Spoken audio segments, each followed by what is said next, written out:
Have you seen that replay, buddy? All right, man, I'm done talking to you. You can't be done talking to me. You're right here facing me. I back. Trust me, I back. Dana! 60 G's, baby! But I'm not impressed by your performance. It's normal. Come on, guys. It's normal. You'll do nothing. You'll do nothing.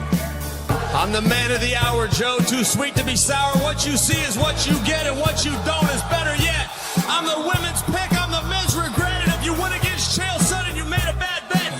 I don't have much left to say other than you have seen nothing yet.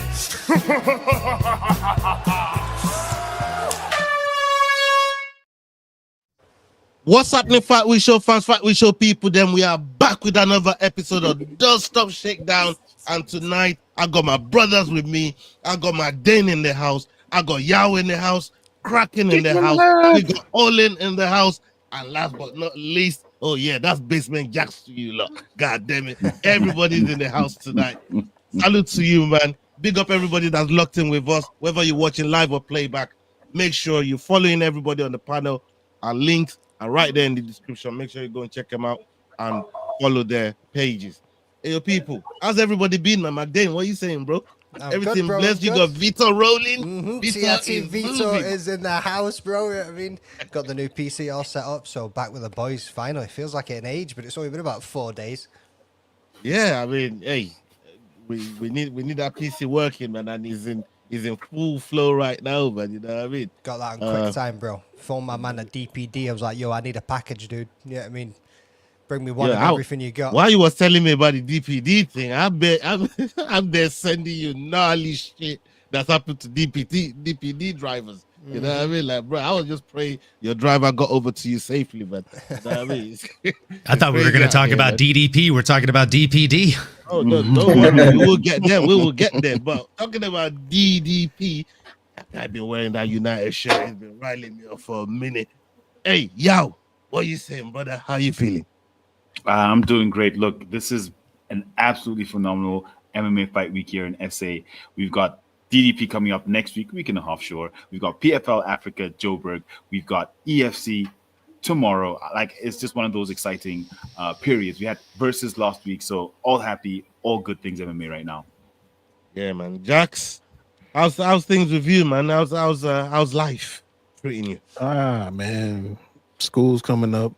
It's expensive, so boy, we need some good MMA action to boost my spirits. That's what's up.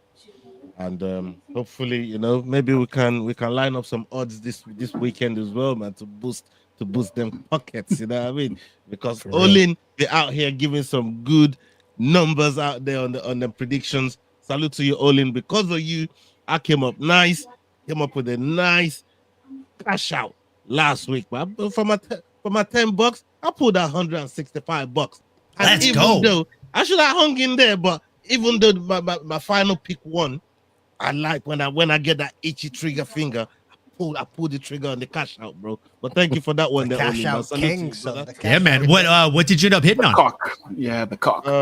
I got like 8. I got like 8 fights on my parlay. Oh, let's go. Went through. That's crazy. Yeah, man. That's Even the ninth one went through as well. I just didn't wait. I didn't wait to find out. It's worth it to pull that trigger and get that guaranteed win, bro. It's worth it, especially if you're up, like you said, like 10 to 160 or something like that. Like, come on, bro. You're already playing with house money for the next few weeks now. At this point, that's what it is. That's what I'm talking about, bro. Yeah, bro. I absolutely love it. I'm glad to hear you hit on those picks, and always happy. Like, even if not all my picks win, I'm always happy to help other people win money, brother. Every day, all day. And you ain't ever helped me win money. You ain't been listening. Somebody quit that shit. I'm up double-digit units this year, big dog. And the man leading the front right now is up triple digits right now. So, I mean, maybe follow suit. Watch the show. We'll see. I know your computer was down, so you have an out for last week, you know? The phone was up. Hey, you know what I mean? It was doing other things with the phone, bro. I need them triple digits to pay for the computer funds. Yeah, you need to make them dividends back, bro. Yeah, dude, I'm doing good. It's another beautiful day in paradise, as I always say. And I'm one of those guys that actually says it unironically. I genuinely mean it, especially if I get to hang out with you boys. Like, it genuinely is a blessed day. Getting to hang out with you guys, talk fights, and I mean, we've got a hell of a couple weeks of fights coming up, boys. Well, this weekend is not a dud by any means, but if you compare it to the following weekend, man, I feel like I'm waiting on Christmas for the next week and a half at this point. That's what's up, man. 100%. Kraken, we've been seeing you on social media. You are moving crazy on social media, my dog. Bro, how you been? Everything good with you, brother? Talk to us. Bro, my neck is killing me, bro. Like, I'm like literally 0-7, bro, from like all the rear naked chokes and the guillotines, and come on, bro. Like, I'm like, what the hell is up with these fighters, man? Why won't they let me win? You know, but like, hey, I'm living my dream right now. Shout out to the PFL. Shout out to Big Daniel, man. Big Daniel, like, he set me up real nice, man. We have a show coming up with PFL Africa. It's gonna air tomorrow. Lovely. Yeah, I think tomorrow night, I would say. And yeah, it's looking like. Congratulations on that, brother. Congratulations, man. Salute. That's a big one. You know what I mean? Yeah, bro. Congrats, do you know bro. PFL have been doing wonders, man, for the African MMA community, and I love it, man. And the mere fact that I'm literally first-hand experience, you know, I'm there at the media briefings. I'm there when they're going to all these to the fighters' houses, to the fighters' gyms, you know, and you get to, bro. I was in Dricus Duplessis's gym, you know, and I've always wanted to be there, and I got to pick up a few lessons from Stephen De La Rey. I got picked up by Bokang, the little giant. You know? For people that don't know who the little giant is, go and check out the little giant Bokang. Go check out his Insta, man. Savage, brother. Yeah, so I'm just saying, man, this has been like probably the best week of my life, and I've been born, so that speaks a lot, you know, because obviously being born is the best week, but the best day of your life. But like, yeah, man. That's what's up, man. You know, getting those experiences is what is all about being a fan in this place. And when you get to see, one more thing. Yeah, continue, please. Can we just have another moment of silence for Yao for missing all the festivities again? Again, he missed out on Cape Town. He missed out on basically half of the fight week, you know. Yeah, so I'm even still rocking my versus cap, feeling bad out. I should be wearing PFL like you, bro. But let's see me on Friday. Let's see me on Friday. Hey, man, see you whenever you get your shit together. Okay. Kraken's been training all week, bro. You turn up on Friday, you're getting Kraken put you to sleep, bro. You know what I mean? He learning from the best out there. He learning from the best out there, man. Serious. But Kraken, yeah, big up to Look, there's winning and there's learning, and it looks like Kraken's been doing a lot of learning from his Instagram posts. He's all right. So you don't lose, you learn. Respectfully, Kraken. They told Kraken, you go learn today, bro. You go learn today, dog. Hey, bro's been sleeping on the job half the time. Yeah, I mean. Oh shit! All right, we got some videos that Leroy's put together for us. Salute to my boy Leroy over there in Australia, Queensland, man. He's picking up life over there. Salute to my boy. But we definitely missing because the time zone is crazy. Time zone is crazy, man. You know what I mean? To get that communication, it's not so bad for you guys over there in America. I think it's about 4 hours between you or something. You know what I mean? Worse. He's 9 hours ahead of us, so he's like 18 hours ahead of Owen. Is it worse for them? Oh shit! It's 1:35 p.m. for me, and it's 6:35 a.m. for him. Mm-hmm. Yeah, that's fucked up. It's tough. It's tough. That's tough. But big up my boy Leroy, man. And yeah, we got some videos here. We got some videos that we put together, and yeah, we're gonna go through the panel, see what they think, get the takes on it, and we're gonna hit the first one. Go. Amanda Nunes' confident show reclaim her title from Kayla Harrison. The fight isn't official yet, but it's looking like that's the matchup next. In an interview with MMAfighting.com, Nunes said the next thing is "and new." I'm gonna hear it once again. Isn't that crazy? If you guys think about that. Honest, I'm gonna get my belt back, and you're gonna view me again, and I'm gonna tell you, remember I told you, I'm getting my belt back, so I'm gonna do that. Hoping it's this year for sure. I'm gonna talk to Dana and see. I'm ready to go. I'm healthy, I'm training, I'm ready to go. Brazil, in my city, in Vegas, whatever. I want my belt back. We're kicking it off with Amanda Nunes psyching herself up for this fight here. I mean, back then, I'm being honest. Before, I had in my mind that maybe Amanda was just going to walk in and just, you know, move to Harrison, Kayla Harrison, and take it. But I'm not.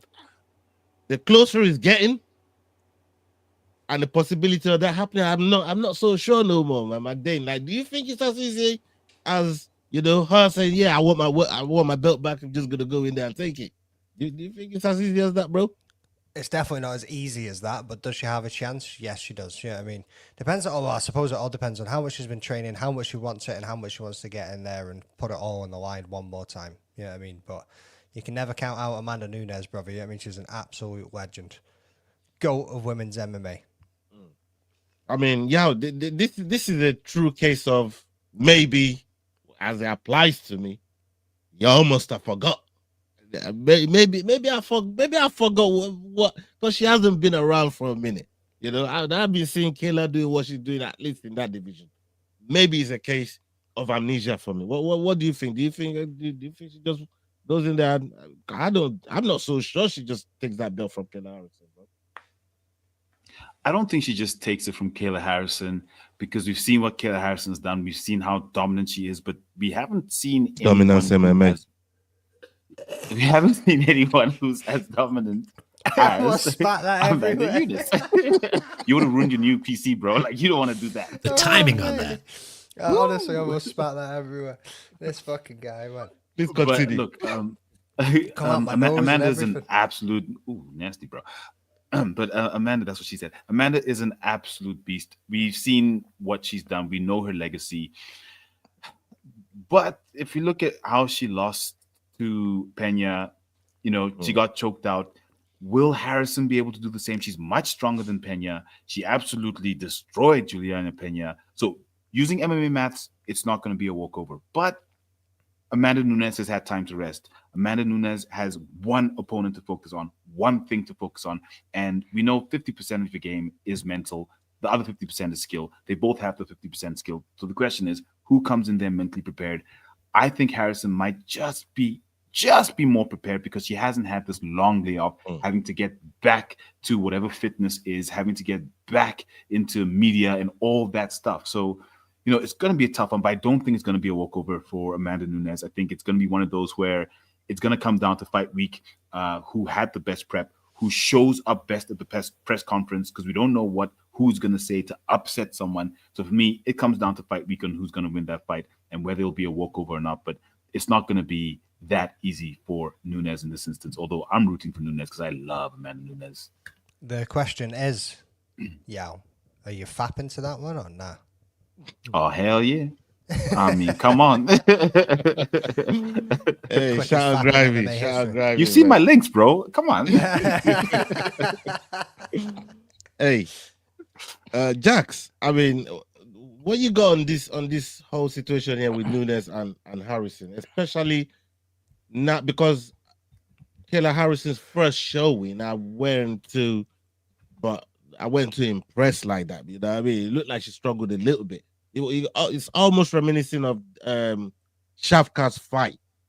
I can't remember who Shafkat fought, but it was like lackluster. You just didn't see the regular Shafkat, and that could have been the same case here for Kayla Harrison. Yeah, Ian Gary. Yeah, you know, that could have been the same case here for Kayla Harrison, and then she went and looked so impressive in the follow-up fight, and I'm thinking, I mean, Amanda's been out for a minute, but we know how good she is.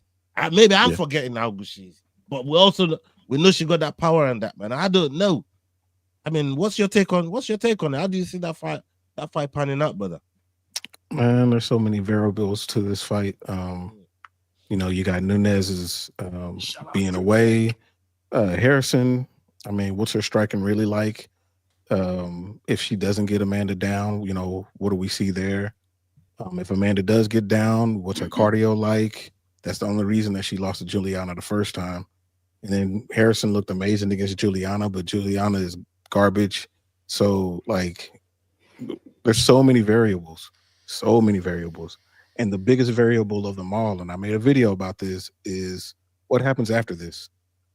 Whoever wins, then the division immediately goes back to being dog shit. So, I mean, after we do this fight, which is a massive fight, I'm going for Nunes too, just for legacy and who she is. I want to see her win that belt. But then she goes back to fighting cans. So, retires again. Yeah. And then where are we at? I mean, Olin, what do you think? What do you think the payday of something like this could be? Especially like McDane just said, she could well retire again after this fight. But Jax made a point. Looking at that division, if Nunes wins and she hangs around, she's already beat everybody, right? Kayla Harrison, on the other hand, she's kind of new. So maybe a couple of new fights might keep that division alive. Because you're not wrong. That division is on live support right now, bro. So what's your take on it, brother? You guys might not like this. I'm going to disagree on all fronts. I think personally, I think Harrison wins the fight. I think this fight goes the way that a larger, stronger, more prime Ronda Rousey would go against Amanda Nunes. And I think that she ends up getting grapple fucked, for lack of better words. But if I'm wrong, Amanda go grappling as well, though. She does. But she hasn't fought in years. And she also is not sparring with people that are using 4-ounce gloves. And I see in my chat and your chat alike that, Amanda Nunes is the superior striker. Kayla Harrison has great grappling, but the striking equals bad. I've seen that exact comment on Twitter, on our chat today, etc. Bad form striking does not equate to bad striking. Exhibit A would be Dricus du Plessis, folks. Like, if you think that not having proper form and your technique of striking is going to lose you fights, I would advise you to go watch a fight catalog of one Dricus du Plessis. There are others, but he's the first one that comes to mind because it's surface level, right? He's literally fighting in 2 weeks or a week and a half for the belt. Now, the other thing that came to mind is you guys said there's nobody really for Amanda Nunes to fight that's new. I disagree with that wholeheartedly. If Big Norm, a.k.a. Norma Dumont, goes out there and puts a hurting on Raquel Pennington, that's a person that could really compete with Amanda Nunes and Kayla Harrison. She's got great grappling. She has unexpected power. And her cardio, I mean, you can say it hasn't been tested. I would say she hasn't had a reason for it to be. So, that's a good fight. And she's literally fighting in a number one contender spot right now. I don't think this division's as washed as people think it is. Do I think it's shallow? Absolutely. I would say it's the second worst division in the UFC currently. Second only to heavyweight, which has fucking 35 on the roster. 34 if you equate for the loss of Martin Buday, who was 7-1. But yeah, I genuinely think Harrison should win this fight. She has more recent fights. Has she looked as world breaker-ish or dominating as Amanda Nunes? No, not at all. But Amanda Nunes was winning these fights 2, 3, 4 years ago. The division has changed. If you drop GSP into the middleweight division or the welterweight division, does he dominate currently today? I mean, I'd like to say probably he'd beat 4 out of the top 5, but I simply don't know because the divisions have changed so much. I'm curious what you guys think of that. Yeah, I mean, look, Kraken, for someone that's repping PFL, Harrison has just gone from PFL into the UFC. Yeah. And at the time Amanda was retiring, they were almost trying to put that fight together then. Now, what I'm giving her credit for, Lord forgive me for what I'm about to say. what I'm gonna give her credit for, this is this is reminiscing of when Jones was asked to fight Francis, and for some reason we still didn't see that fight. Amanda's come back to the table, and she wants that belt. Yeah, and she's put pen to paper. That fight's gonna happen. Now I'm giving her credit for that because again, people are talking. Everybody on the panel is talking about the time that they've come up. I mean, she's been out for. So with Kayla Harrison coming from PFL into the UFC and being the champion now, do you think she dominates and takes care of that and start looking after that division now? Kraken? Personally, man, I think I would say Kayla Harrison is gonna wipe the floor with Amanda Nunes. You know, because I personally think Amanda Nunes is sort of like her prime has already passed. You know, yes, she's been dominating, but like it's kind of the same thing as like, yes, I'm sorry to say this, but he's giving like Amanda Nunes is kind of like Dustin Poirier, you know, currently. I know. He's about to give me shit. I know. Listen, you're bro. disrespectful right now to the works. You know what I mean? That's Amanda Nunes is her best performance are past her personally, you know, and I think Kayla Harrison at the moment she is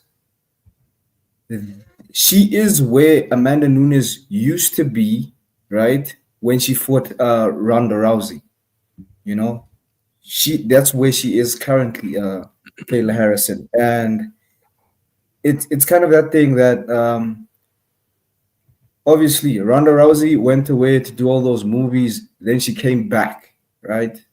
And then Amanda Nunes did what to her, you know? So I think it's kind of going to be the same thing, you know, because also ring rust plays a huge role because Kayla's been active, right? Kayla's been active, and you Amanda know some Nunes fighters is that are like great fighters though. I'm True. gonna challenge you on that. Ring rust don't mean nothing to those sort of people. Give us one. Amanda falls into that category, in my opinion. Okay, true that. The same thing as I would say Max Holloway, I would say. You know, the same thing as Max Holloway, but then there's an Ilia Topuria, you know, who just knocks you the fuck out. You know, there's an Ilia Topuria, there's a boogeyman. And bro, we know Kayla Harrison looks like she's on a horse beef, you know.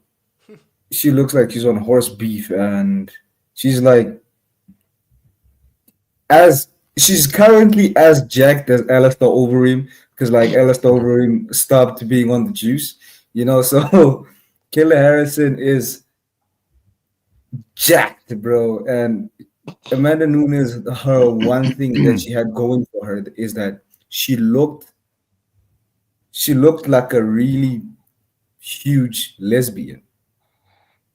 You know, she looked like a really huge lesbian when she fought Ronda Rousey. And currently,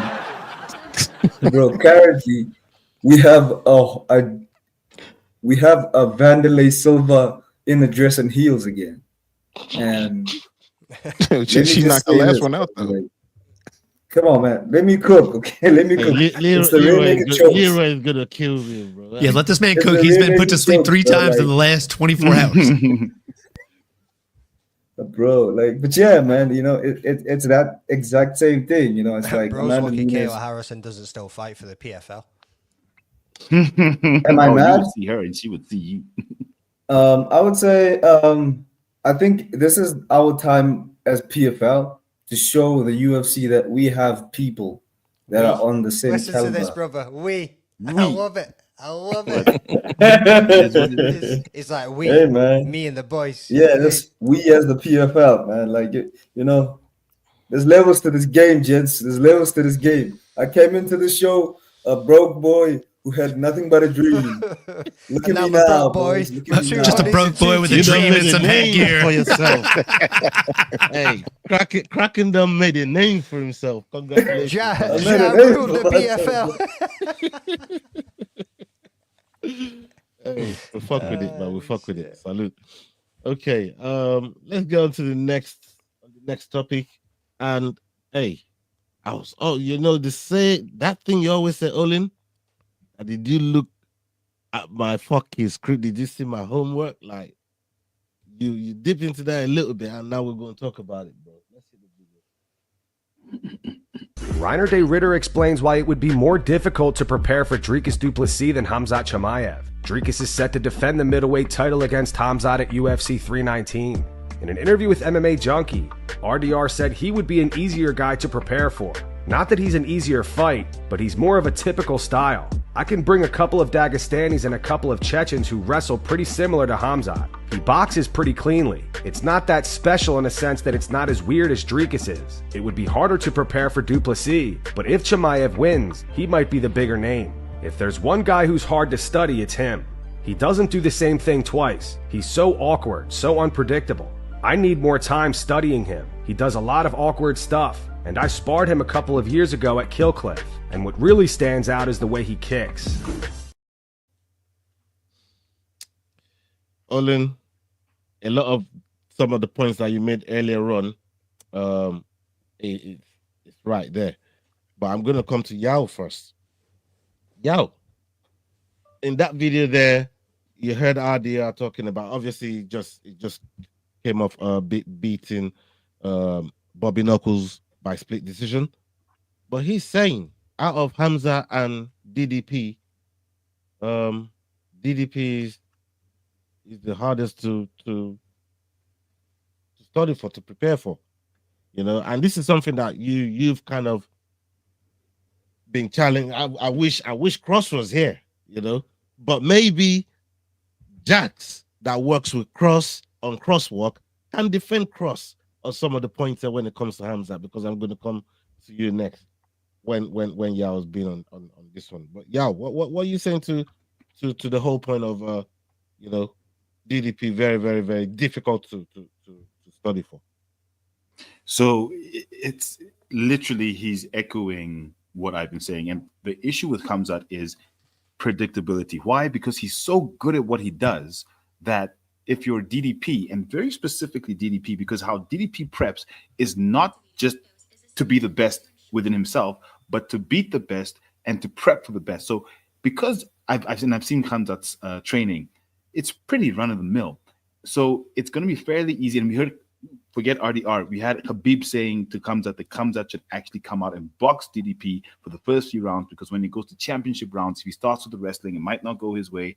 But that's really the thing, is Khamzat is, let's call it two-dimensional. He can strike, but we've seen what happened to him when he strikes only. If you look at Usman and if you look at his fight against Gilbert Burns, we've seen him on the ground. We've seen him ragdolling Kevin Holland. We've seen him breaking Robert Whittaker's face. But unfortunately, there's not too much more to his game. He's really good at what he does, but DDP can easily prep for those two aspects of his game. So it's exactly what RDR is saying.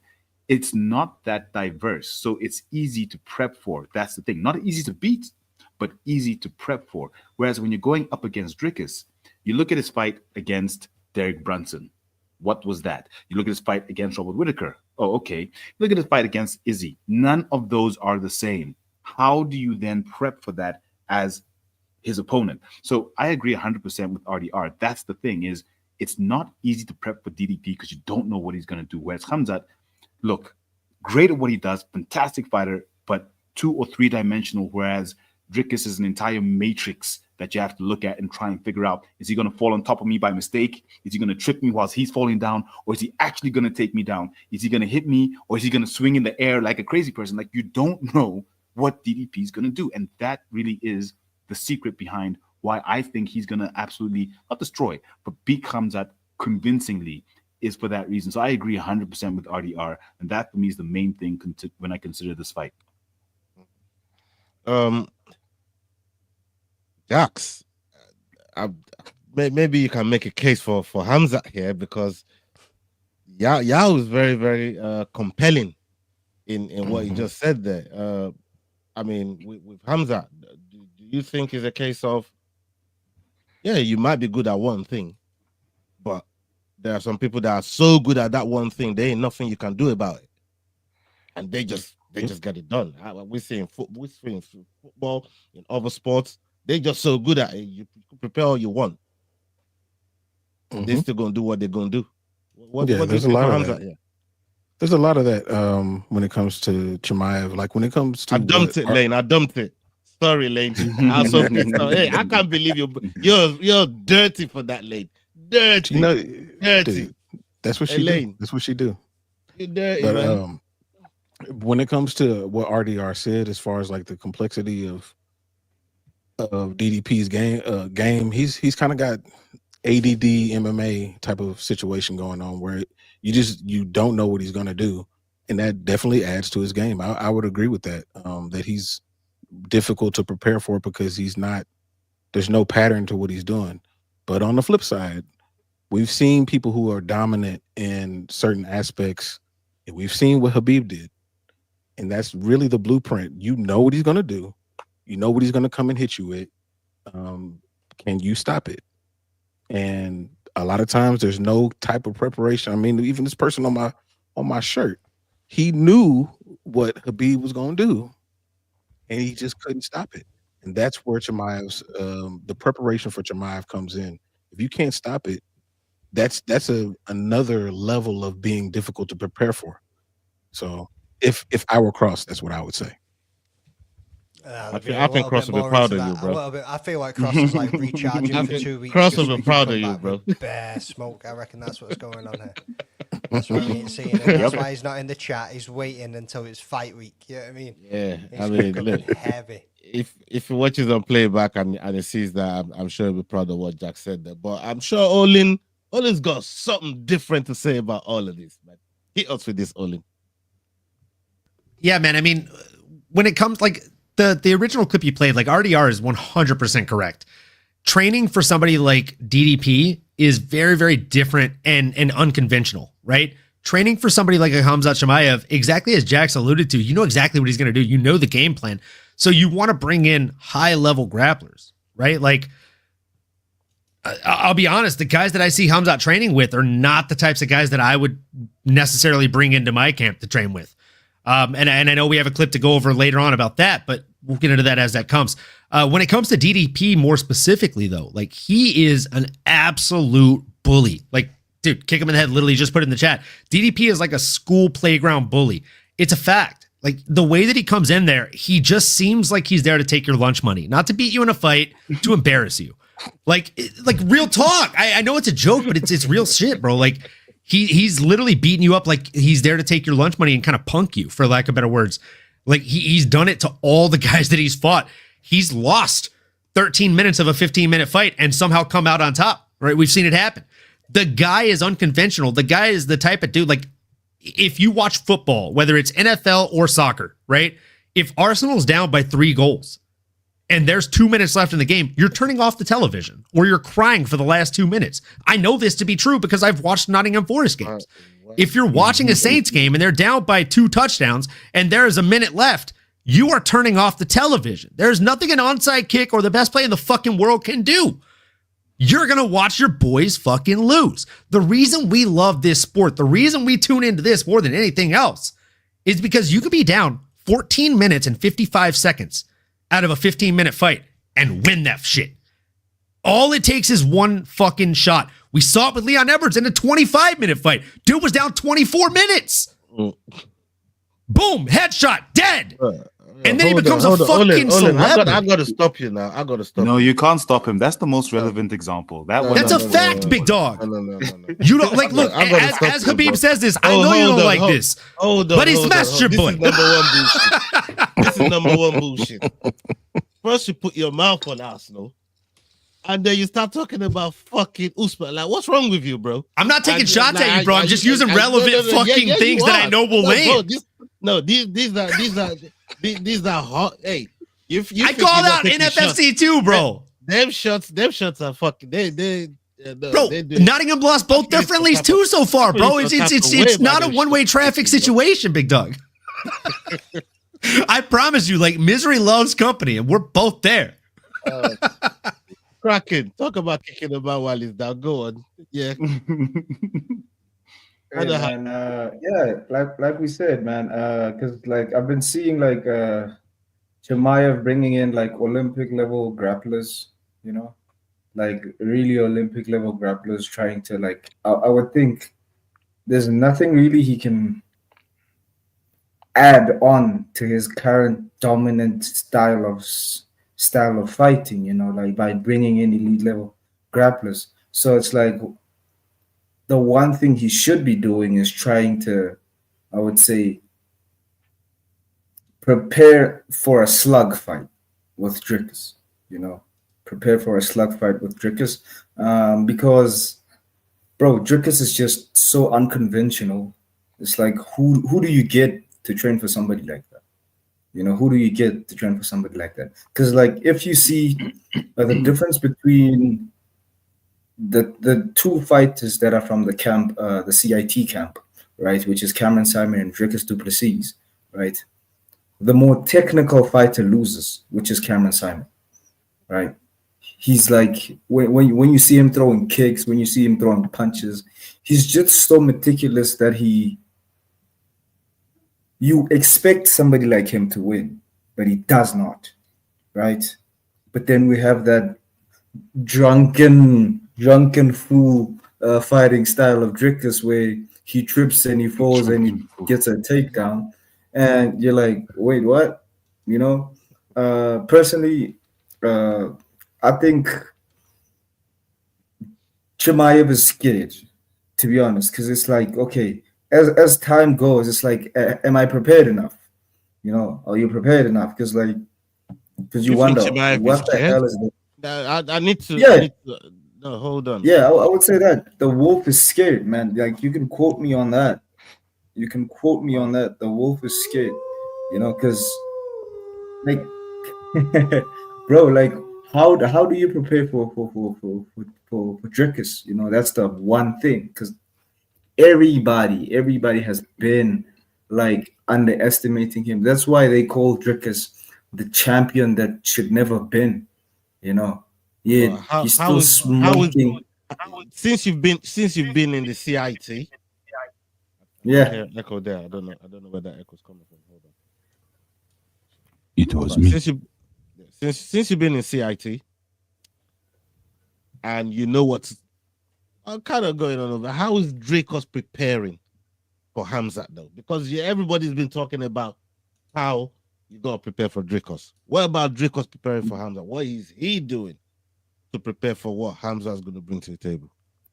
First of all, immediately before the fight was even announced, Dricus had guys not shaving their beards so that they could imitate Chimaev, you know. So he had guys not shaving their beards so that he can imitate.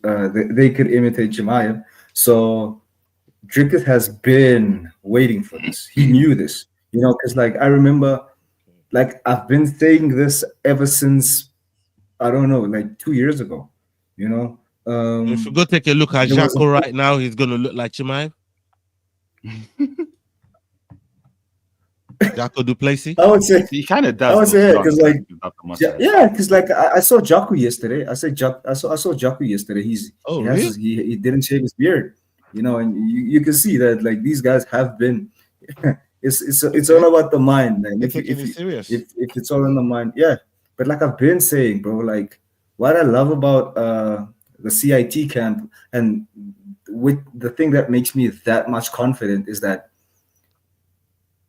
like there's a picture of Coach Mornay Fissa with Dricus with Hamzat Chimaev, right? They took a picture. I think they were in Abu Dhabi when it was Fight Island, right?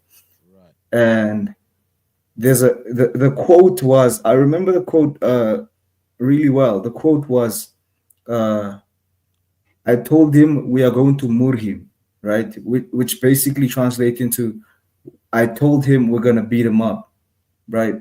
And that was the the picture, and it was Chimaev, Dricus, and Coach Mornay. So these guys have been preparing for him. It's not like now that like because he's fighting for him, he's fighting with him. Dricus has been preparing for him. He knew that Chimaev was going to come, because obviously while Chimaev was at welterweight, Dricus was from welterweight. He was from welterweight before he came into middleweight. So it was inevitable that Dricus was going to fight Chimaev. So personally, these guys have been preparing for him. So I would say everybody has been saying that, what if Dricus survives the first round, right? What if Dricus takes Chimaev out in the first round? For me, it's what if Chimaev survives the first round, because we know how strong and powerful DDP is. So will he survive the first round, and then will he make it to championship rounds? That's really my question. Those are difficult questions to ask right now. I mean, back then, glazing, bro. I'm fucking sick to death of the glazing. I just want to see the fucking fight so we can shut up with this bum ass conversation that all you motherfuckers keep talking about the same fucking point. Dricus this, hands like that. Let's just see the dude. One of the biggest fights. It's one of the biggest fights. The fight's coming up. The fight's getting closer. With his hands the behind fight's his getting back. closer. So trying to catch it in his mouth and shit. You know what I mean? Like. Now I'm gonna squeeze it like. Are you gonna say something about? You gonna say something about the DDP's gonna weather the storm for that first round. DDP is strong as shit. Yes, he is unfucking predictable. You don't know what he's gonna do. Hamzat is super strong. The grappling is obviously always the first threat in the first round. Where's it gonna go? How's it gonna go? I don't know. I'm just gonna wait and see. I'm leaning DDP. The thing is, the same thing with Whittaker. Whether that first round, the fight's yours. But we've seen him at least do 3 rounds. I don't see how top fighters. Yeah, been 3 rounds with with Gilbert Usman. Burns, and they And almost Burns. both beat him. But he's done 3 rounds. It's at least lasted This 3 is rounds. 5 rounds. People are wondering about This is 5 rounds, son. It's a championship fight. What are you talking 3 rounds for? I wanted 5 rounds. I didn't get 5 rounds. So I'm talking. Is he beating DDP over 5 rounds? No. I wanted 5 rounds. I didn't get 5 rounds. So I'm just talking 3 rounds. 3 rounds is where I'm at right now, but you know what I mean? We wanted 5 rounds. They didn't give it to us. We asked for 5 rounds. Bum no knees. Usman almost lost in 3 rounds. Gilbert Burns battered that boy left, right, and center after getting dominated in that first round. Like, it's inevitable that DDP is going to win this fight unless Hamzat can get it done in the first. Okay. I think he's got 7 minutes. In heaven. Fucking guy did. Showing your age there, big guy. DDP's in that closet perking him up. We have another clip here that Leroy's put together here, but this one is more about RDR, and we're gonna come to Jax and get his take on this. When we hear this, let's go. Bahayo gave his take on Reiner de Ritter's split decision win over Robert Whittaker. He doesn't think RDR is in the middleweight title picture just yet. In an interview with Submission Radio, Kaio said that was a very, very close fight, but I think Whittaker didn't do enough to win this fight. I think de Ritter actually won the fight even if it was close, but I don't think this is a fight that makes him a backup or in a position to be coming for the belt, or even the loser of Dricus du Plessis and Hamzat Chimaev. There are at least 3 other guys in front of him in the division. There's Anthony Hernandez, there's me, there's Brendan Allen with 12 wins at middleweight, there's Nasruddin Imavov, there's a lot of other guys in front of him. He just beat Bo Nickel and then he beat Whittaker. But to be honest, Whittaker wasn't even there. I feel like Whittaker is kind of in his last fights, and he wasn't there in the moment. He wasn't present. He was too pressured. You could see it in his face. It's not like you're winning over the Whittaker we know. You're winning over the Whittaker we've never seen before. So it doesn't put him in the position to go for the title or anything like that. I think he needs at least 2 more fights. And don't get me wrong, the guy is doing great work. He's finishing his fights. He's very good on the ground.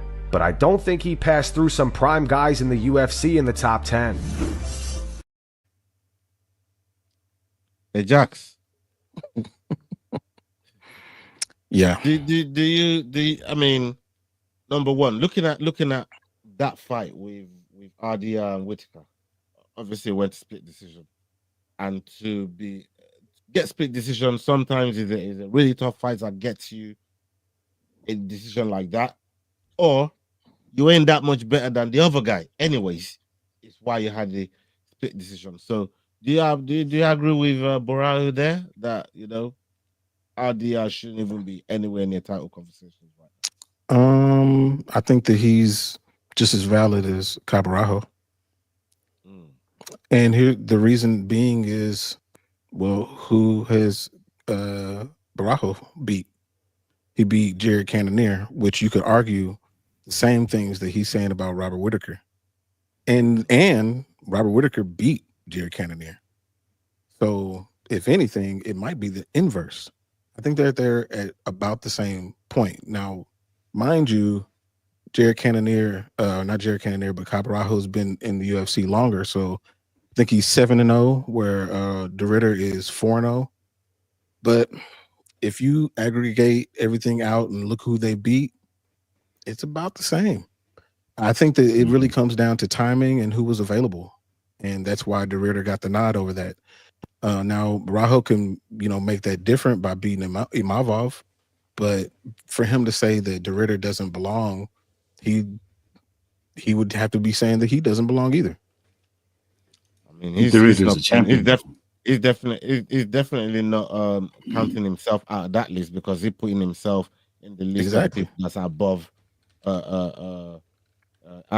I mean, Olin, do you think, despite the fights that RDR has won in the UFC, we've seen the UFC with a new fighter that they bring in, and if he gets a couple,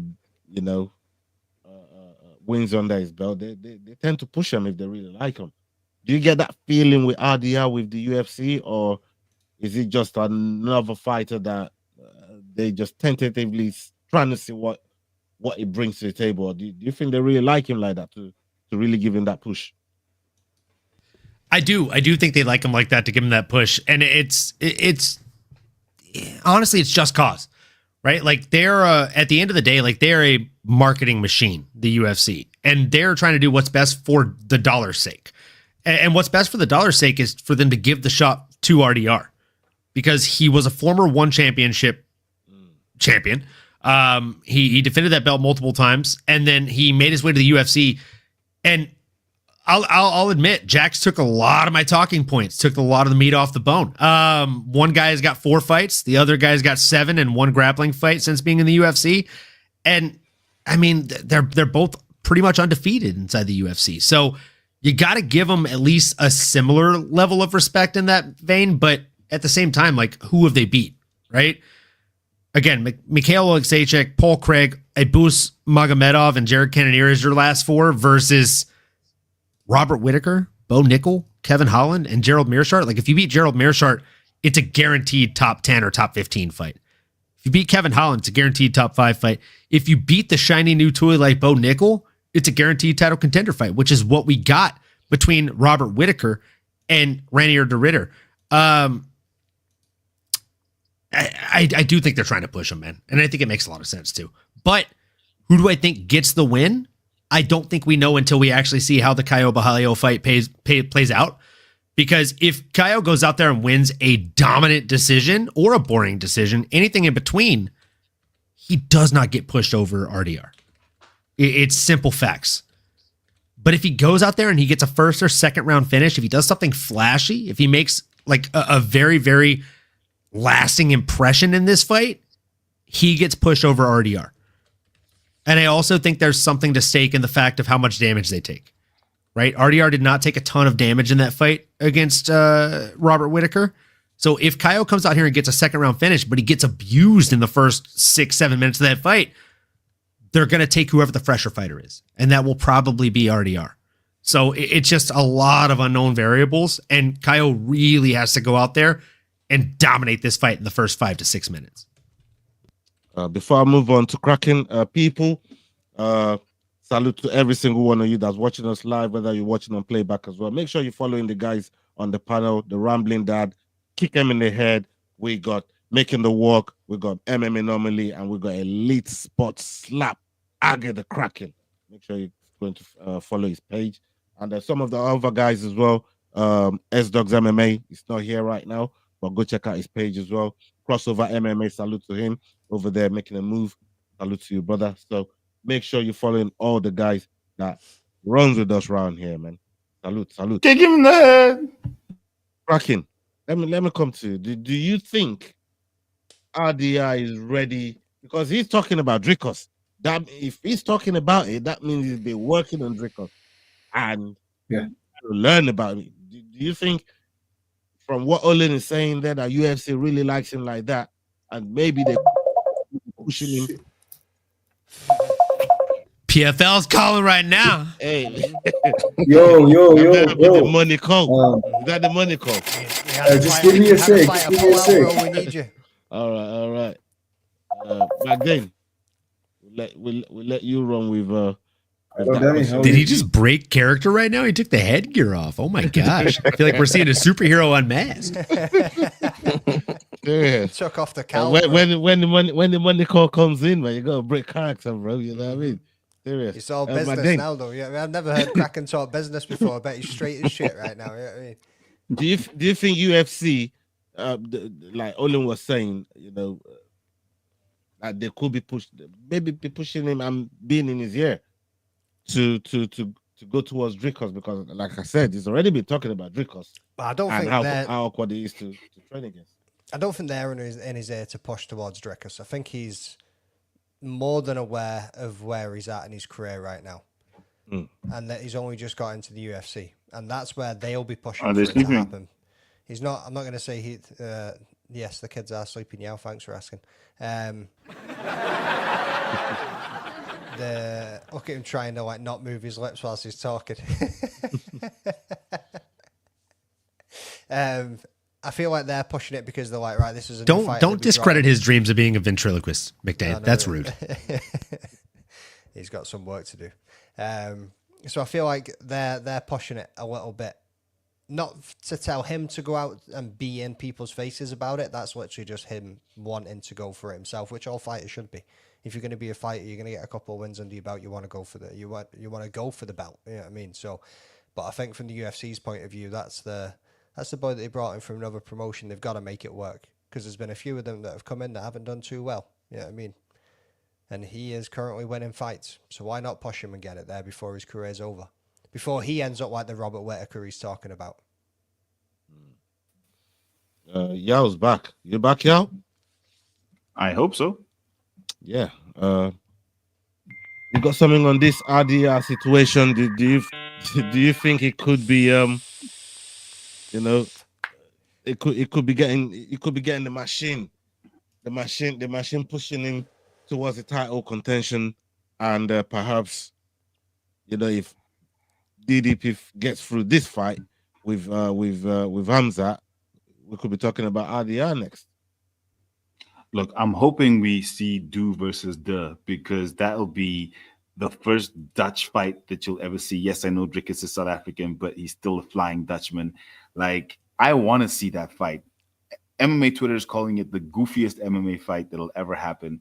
And I definitely want to see that fight. And I think him being where he is definitely the right thing. Shout out, Tab.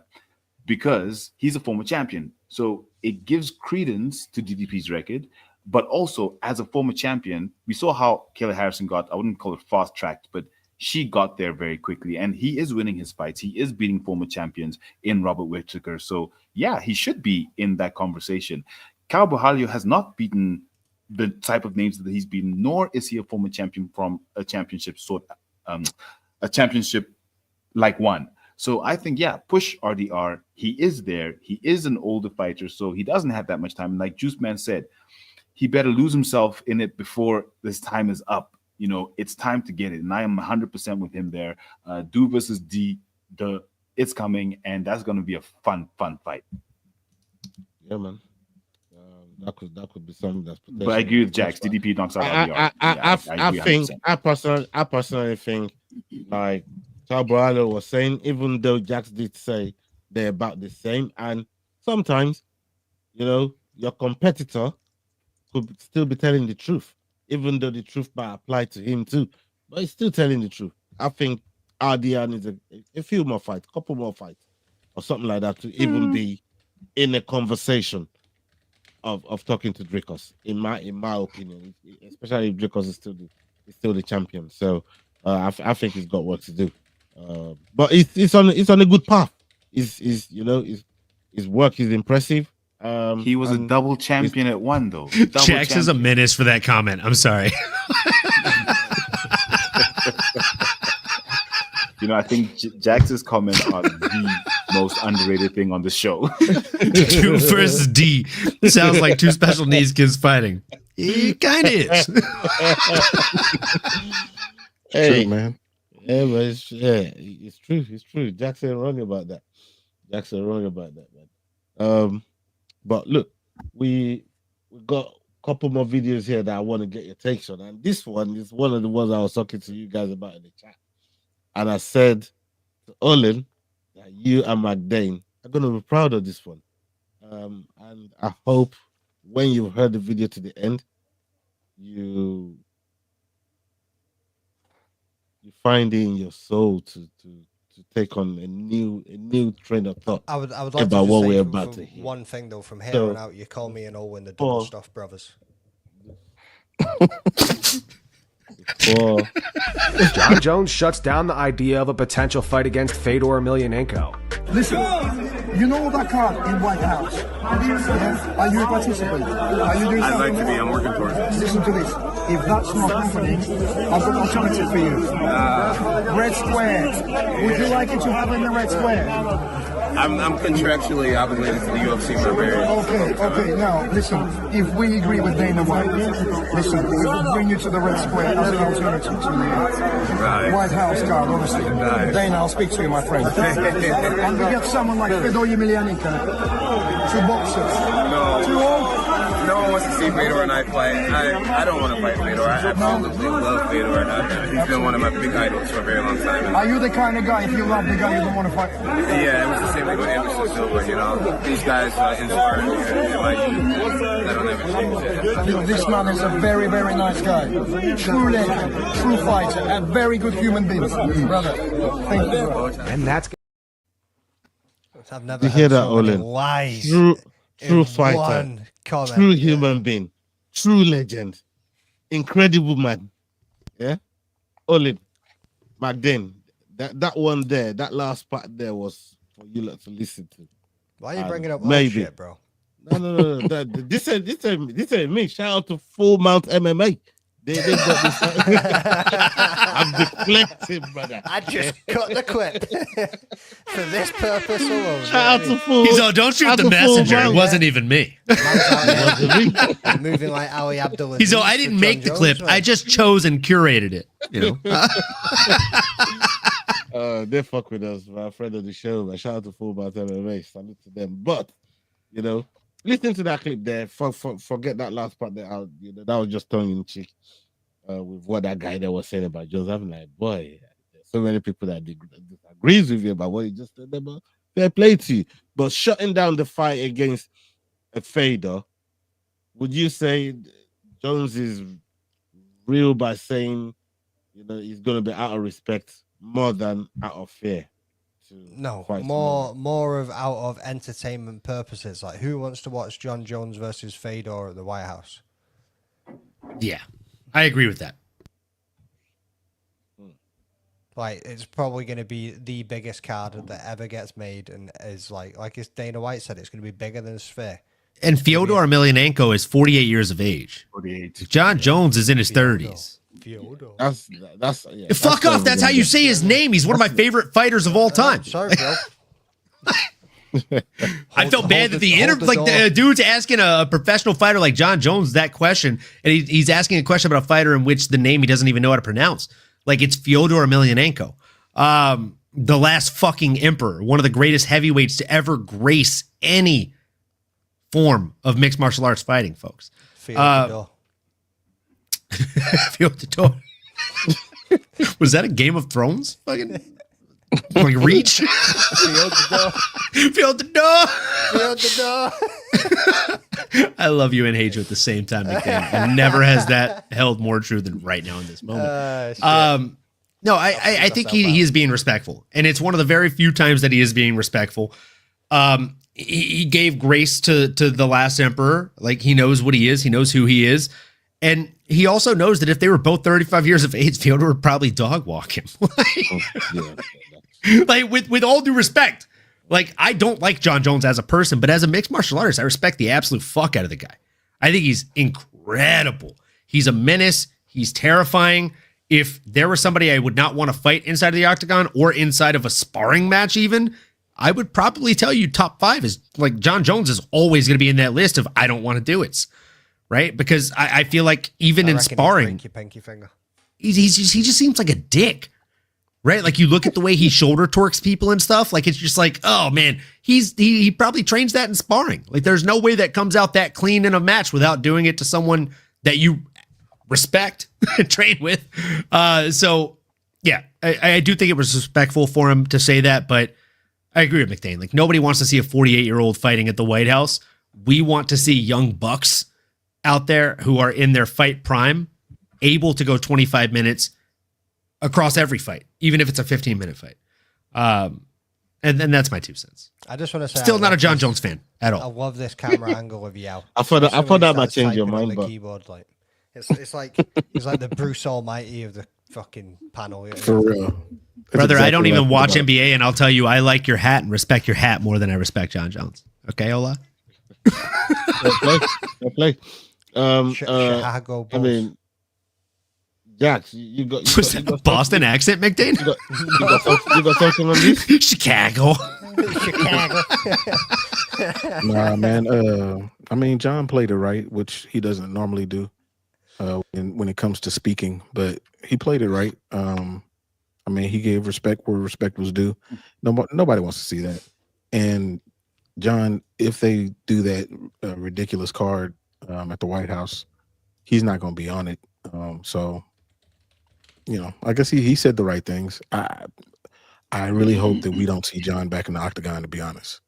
So that's where it is with me. Wait, quick one. Who would you rather see back in the octagon, John or Conor? Between the two, like, if you had to, like, a choice. I would rather see Conor just so I could see him get knocked out again. Let me reframe the question here, Jax. If you could see Conor McGregor off cocaine or John Jones on picograms, who would you rather see? I think I might say John on that one. Do you see? This is how sales works. It's all about the reframe. Yep. Ultimately, I would rather see neither. Neither one. And that, Jax, is why I can't wait to share a drink with you when we fly to Texas. As soon as he came out with Conor McGregor, I was like, oh no. And then he came out with just to see him get knocked out.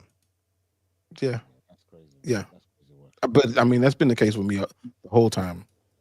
I've been just waiting for him to get knocked out. That's why when he lost to Nate Diaz, I was very happy about it. When he lost to DDP, I was super happy about it. I was at like a house party, well, not a house party, but like a watch along with a few friends, so like probably about 6 of us in the room, and there was only me and one other dude that was saying Nate Diaz was going to whoop his ass. Everybody else was riding the McNuggets train. We were like, watch and see when he won. Everybody in the room, because we had one of our friends, Ali, was like die-hard McGregor fan, like die-hard McGregor fan, sitting silent.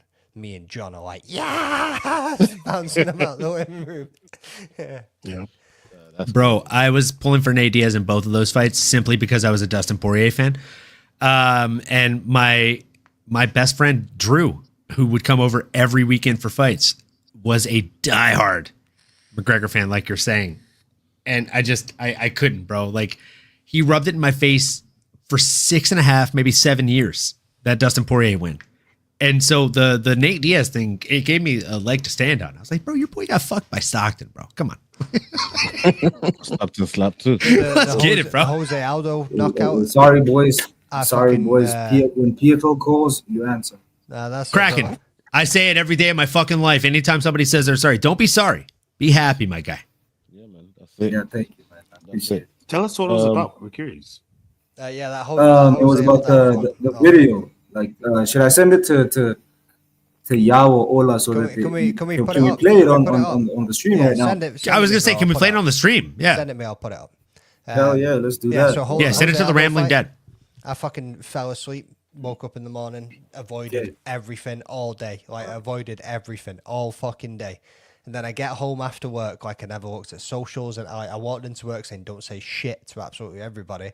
I get home from work and Mrs. goes, did you fall asleep whilst watching that last night? I was like, yeah. She was like, oh, it's all right. It never lasted long. It was only about 13 seconds or something anyway. And I was just like, fuck you. I was like, fuck you. At that point, you already knew who won, right? Yeah, 100%. I was like, get out. Jose's never had that kind of one-shot power, bro. I know. I was like, get out. Just get out. As I was like, I can't believe you've just done this to me. And it honestly deflated It's the one time me so in McDane's much. life he ever said, I need you to sleep on the couch tonight. I just sat down and I was just like, Yeah, I just sent the video to I just sent the link, the post. what did you send it on? Yeah, man. Send it on WhatsApp? Before you play that video, Magdane, before you play that video, Oh, you already sent it on WhatsApp. I'm gonna. Oh yeah. Oh yeah. Okay. Yeah, I'm gonna play one more video while you lot putting that together. I'm gonna play one more video and go around the table real quick. Cool. This is gonna be the last video of the night, guys. That G. The second last video. The second last video. No, I'm on about about the top of your second last video. Yes, yeah. Let's hear it.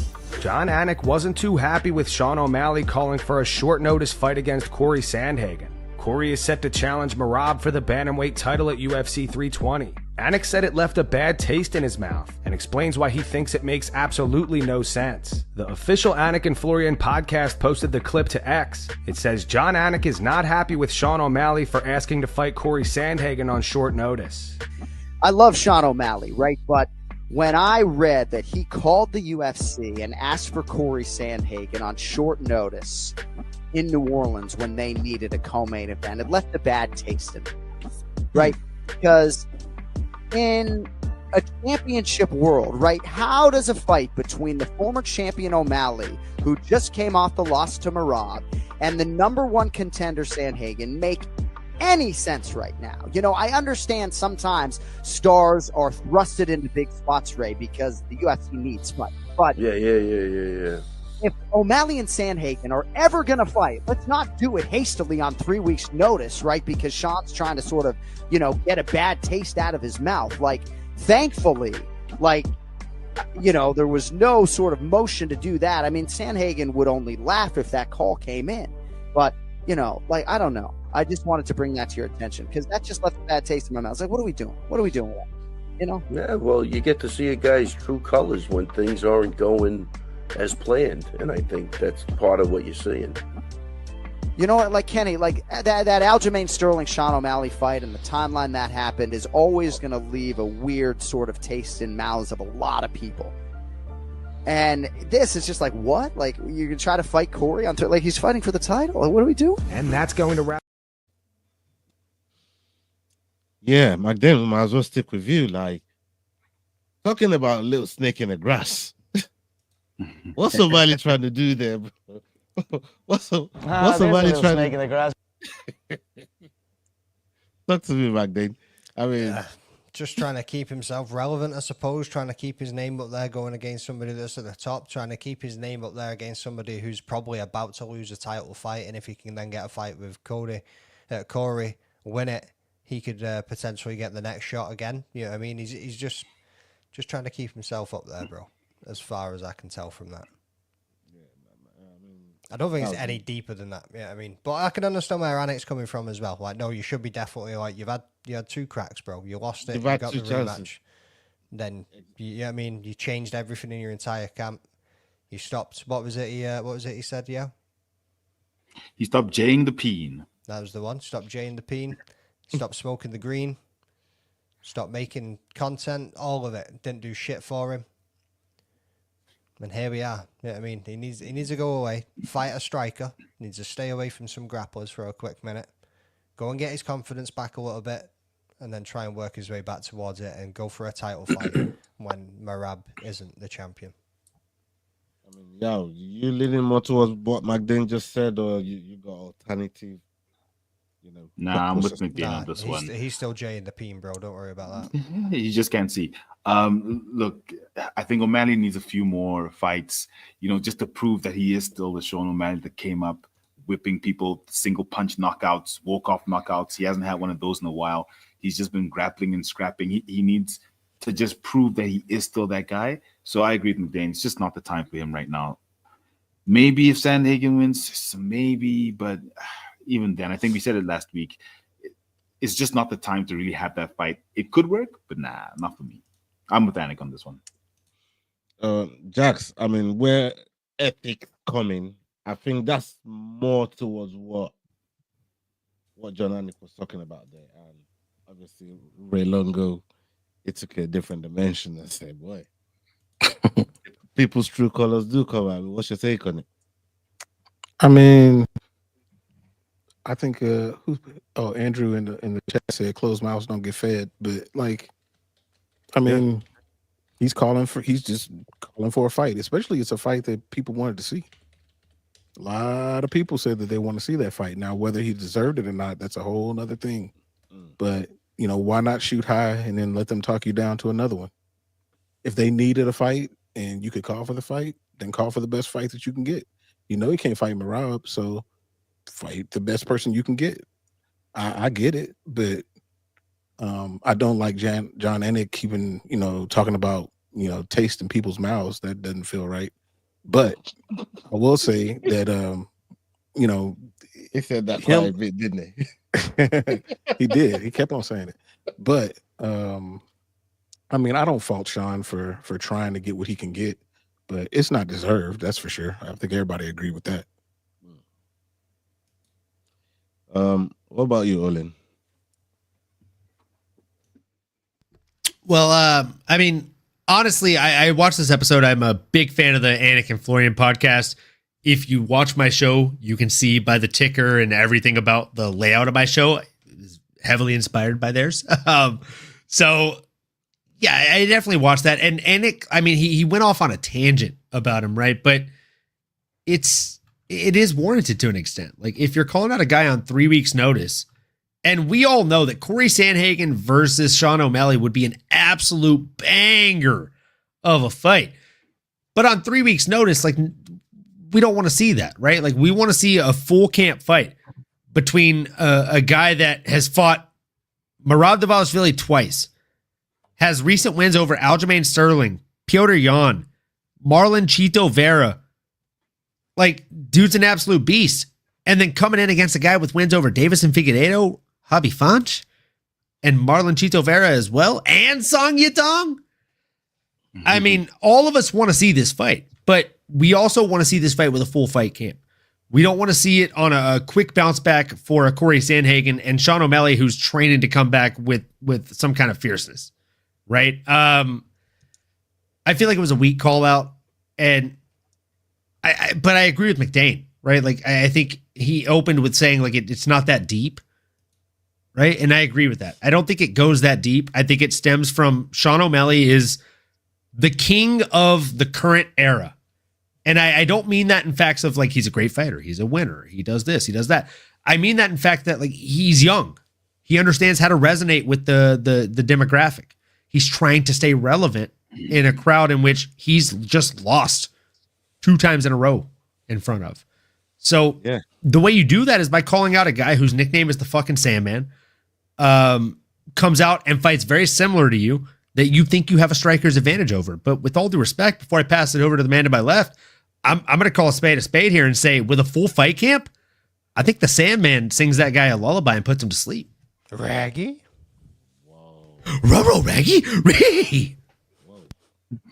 Hey, that's quite a take there.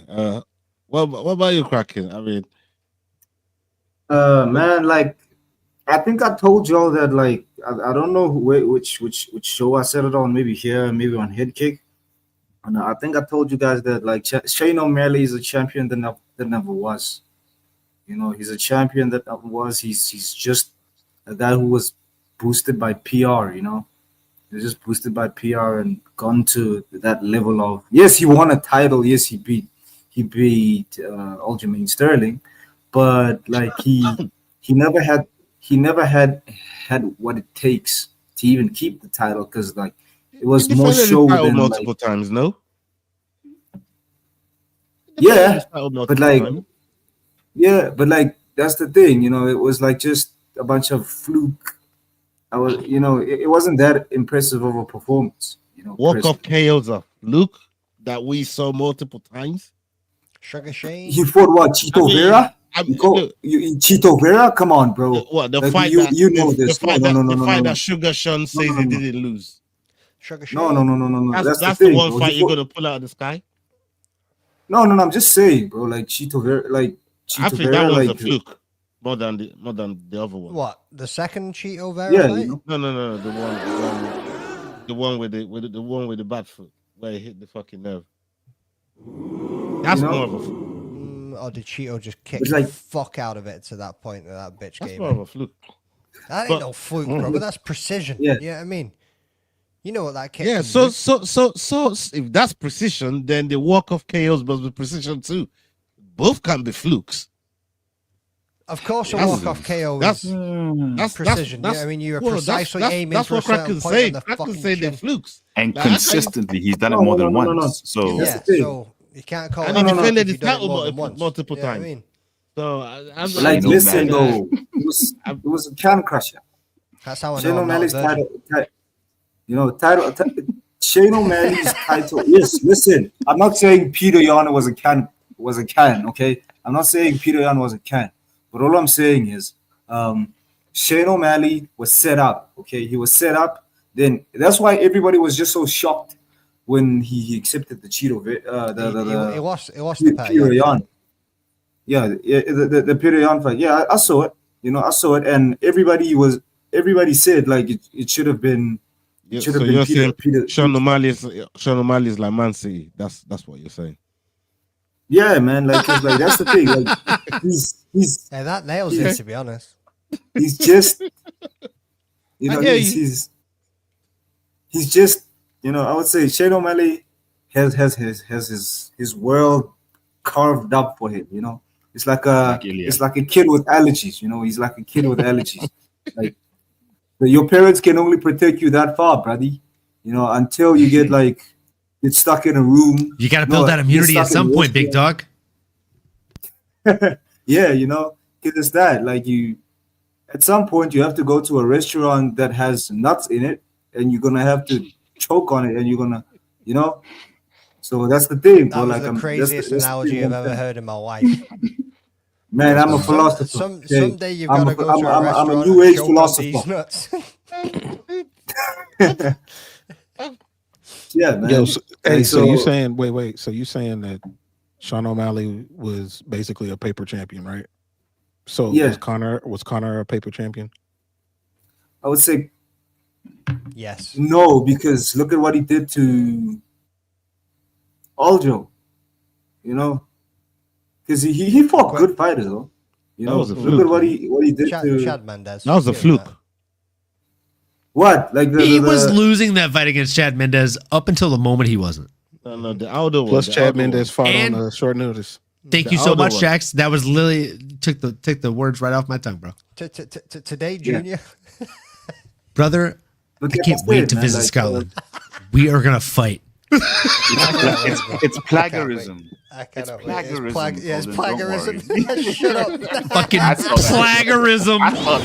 See, when I spelled it and said it, I've spelled it wrong. Oh, no. It's gonna stick.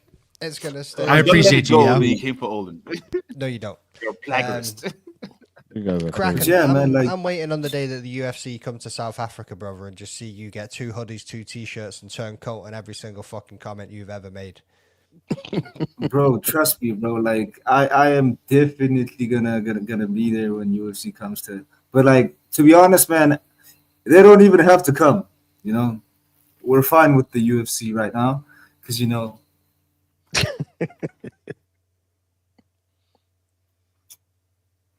yeah, man. All right. Let's get that video clip that Kraken sent in. If for people that don't know, he's doing some good work with PFL right now, and they got a show that's coming up. That show's going to be airing soon. Did you say it's dropping tomorrow? The pilot? yeah, it's dropping tomorrow. It's Ground Game.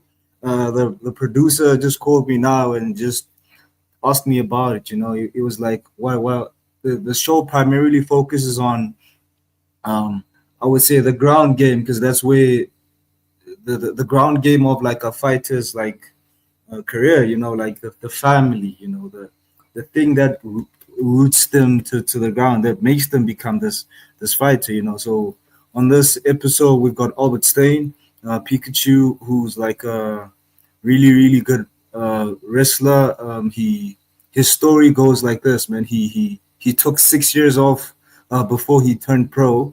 And Pokemon trainer called Ash Ketchum, a 10-year-old boy, went on a journey. yeah, man. So it's that type of a show, you know. It's like it just shows you that these guys are human too, you know. They're human too, and the struggles that they faced, you know, like the story that nobody goes through, you know, that nobody tells. So this is the show that's, I think it's going to revolutionize storytelling in MMA, you know, because How yes, long are the episodes? I don't know that yet, but we shot like loads of content. Man, come on, man. Come on, man. Like, you got hit with the soundboard, bro. Like, okay, I had to. I'm sorry, bro. Yeah, it was low hanging like, fruit. Come on, Kraken. Yeah, man. But like, if you want to was see, always gonna get you with that one. But like, yeah, man. If you want to see, like, if you hate me, and I know a lot of people hate me, man. If you want to see me get choked out, because like my on this episode, I aspired to become a professional fighter, and I asked Albert Stein if what's his shortest fight, you know, what's his shortest fight, and he said his shortest fight was 43 seconds, which was against my boy Tsepo Machuba, and I told him, I was like, yo, bro, if I get like if I can last 44 seconds with you, I think it would be time for me to turn pro, you know. And I hate to say, I'm not gonna tell you, but like, that's a teaser. Go watch the episode, lads. Let's go.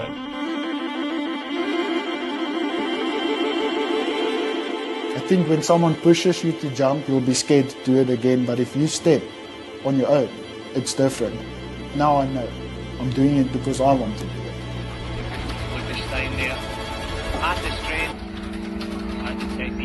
I said to myself, okay, listen, I'm going to die of a heart attack. And I'm not joking. I was very unhealthy. It feels like you got a second chance at life. 100%, yeah. Then I'm like, let's do this. I don't mind. If you can break my nose, let's do this. I'm living, I'm experiencing life. And I remember that my biggest fear was dying and amounting to nothing when I came from this background. This is an African here, look at this. And I think the moment I realized that, I enjoyed it. I took everything in.